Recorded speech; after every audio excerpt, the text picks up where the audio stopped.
Have you heard the story of the death of Catherine the Great? Catherine the Great ruled Russia for 34 years, and when she died in 1796, it was put about that she was killed by a horse. I know you want me to go there, I'm not going to. You can Google DuckDuckGo, wherever you go, to find out these crazy things on the internet. But what really happened was slightly different. Catherine the Great's likely to have died on the throne, whilst on the throne. See, she was feeling really constipated. She went to the toilet on her own. Her maids heard her, and then she wasn't making any noise. She was constipated, and they thought that she was relieved. Good for her. But then she didn't come out. They found her on the floor of the toilet, got her into bed, and she died the next day. An autopsy confirmed that there was brain damage caused by the loss of blood getting through, so she had a stroke. The story of the horse says more about her enemies than it does about her. Shall we dig up another body? It was said that during the French Revolution, the body of Henry IV of France was dug up and posthumously beheaded. Now, he'd been in there a while. He was assassinated in 1610, but he was well mummified. Shall we have a look? We'll get into trouble for that. Anyway, somebody took the mummified head home, you would, wouldn't you, and passed it about from private collector to private collector until recently when it was studied. They did a facial reconstruction and compared it to portraits. They found a mole on his nose that was familiar. He had a broken nose and stab wounds, and he had an ear piercing. Not unusual, but it was decided that this was the head of Henry IV. But then DNA evidence suggested otherwise. They said this is not a bobbin head, and an argument against that is that French royal paternity can hardly be relied upon. The argument is still raging over whether or not this is the king, and the head is in a bank vault at the Bastille. Near the Bastille, like. Louis XVII was the son of, Louis XVI and Marie Antoinette, and because his older brother had died at the beginning of the French Revolution, he was only 8 years old when he was proclaimed king by the royalists. 2 years later, in captivity, officially he died of tuberculosis, but there were so many stories of daring escapes, of him being replaced by someone else. Weirdly, mysteriously, his doctor had died only a few days before he did. So the legend of the lost Dauphin was born. In the years that followed, many people came forward claiming to be the king, and some were more believable than others. But in the year 2000, DNA testing was done on a heart that was mummified, that was kept, that was claimed to be that of the young lad that died. And it was linked to Marie Antoinette, so it's believed that it's true that he died of TB at 10 years old. He was moved and interred at Saint-Denis with most of the French kings. Got to talk about the beheading of Saint-Denis, haven't we? Shall we do another king death? This is Adolf Fredrik, who was king of Sweden, and in 1771 he ate himself to death. It was Shrove Tuesday, and he sat down to a big meal, as many do the night before Lent, but his meal was massive.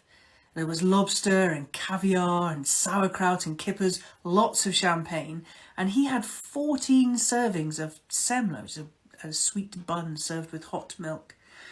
He ate so much that he died.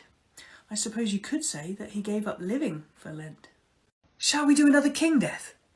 This is King Gustav III, King of Sweden, who in March of 1792 attended a masked ball at the Royal Opera House in Stockholm. There that night there were many disgruntled nobles very unhappy with the king, and they'd have been really happy to see the back of him, preferably with a bullet in it.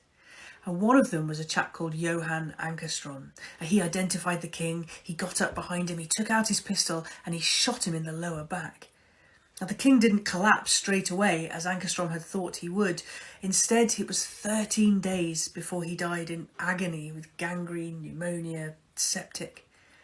Ankerström was captured and, his suffering was shorter. They cut off his right hand and then they cut off his head. This is the mask that he was wearing the night he killed the king. Sweet dreams. The death of Lady Flora Hastings was pretty scandalous and quite sad, and Queen Victoria had a role to play in it. And Lady Flora was lady-in-waiting to Queen Victoria's mother. She was in there with John Conroy, and Queen Victoria hated them all, so this was a good chance to have a go at them. Because in 1839, the unmarried Lady Flora felt a pain and a swelling in her abdomen. She wouldn't let the doctor examine her, so he said, "She's pregnant." Queen Victoria suspected Conroy. After all, the pair had been known to travel alone together. That was all the Queen needed. It turned out to be false, though. She wasn't pregnant. In fact, she had an advanced liver tumour and only had a few months left to live. Afterwards, Conroy used her death to try and get back at the Queen. They were all as bad as each other. Lady Flora was a poet. Break not by heedless word the spell by which that strain hath bound me, for bright thoughts of former years are thronging fast around me. Yeah, I've no idea what she's talking about. Francis III, Duke of Brittany, died when he was only 18 years old, and while some rather boringly say it was tuberculosis, this was the French court, and of course, French being the French, there were bound to be accusations of poison, especially with Catherine de Medici about. Now, he was the son of Francis I and Claude of Brittany. He spent some of his youth as a captive in Spain, but later, in France, he was a popular lad, and the future looked bright, until in August of 1536, when it all went wrong. He'd been playing tennis, he was given some water, and not long later he died. Of course, there were accusations of poison. The man who gave him the water was Sebastiano de Montecuculi, easy for you to say. He was accused. They ransacked his rooms and they found incriminating papers. He later confessed under torture to the murder of the 18-year-old Dauphin.